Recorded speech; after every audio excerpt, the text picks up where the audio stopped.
The Bible says we have the mind of Christ, but we reject that mind that God has given us, and we want to think the way we want to think, reason the way we want to reason. So when we subscribe to the filters of the flesh or filters of the mind, we exit God from the center of our lives. That is where pride set in. That is where we begin to exalt imaginations. Remember 2 Corinthians chapter 10, from verse 4 to 5, it said, we demolish arguments and those pretensions that set themselves up against the knowledge of God. And we take captives thoughts in obedience to Christ. So there are imaginations, there are thoughts, there are arguments. Those are filters that are suggesting how we should live, what we should subscribe to, the kind of identity we should embrace.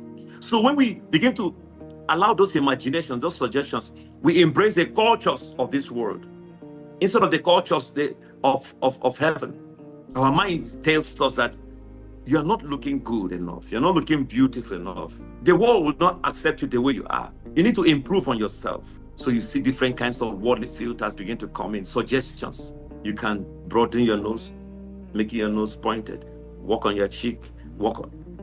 Just, you see how people, once they are done going through the filters of this world, you check them again, how they were created in the image and likeness of God. You can't find that identity anymore.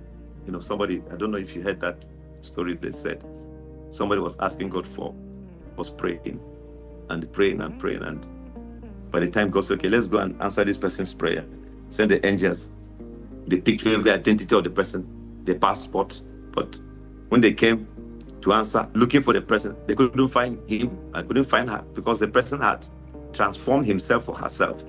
The angels were searching everywhere because the person the face had been, let me say, has been filtered. They're no longer who they used to be. You're searching. Say, where is it? This is a passport. We can't search. We can't see the person. Haven't you seen some of these social media pictures where you see people, and maybe you saw here somebody went to marry or and then the next thing is what happened to Jacob is what happened to the person. He thought he was going to marry his beloved wife. Yes, Rachel. But what was offered to him was Leah.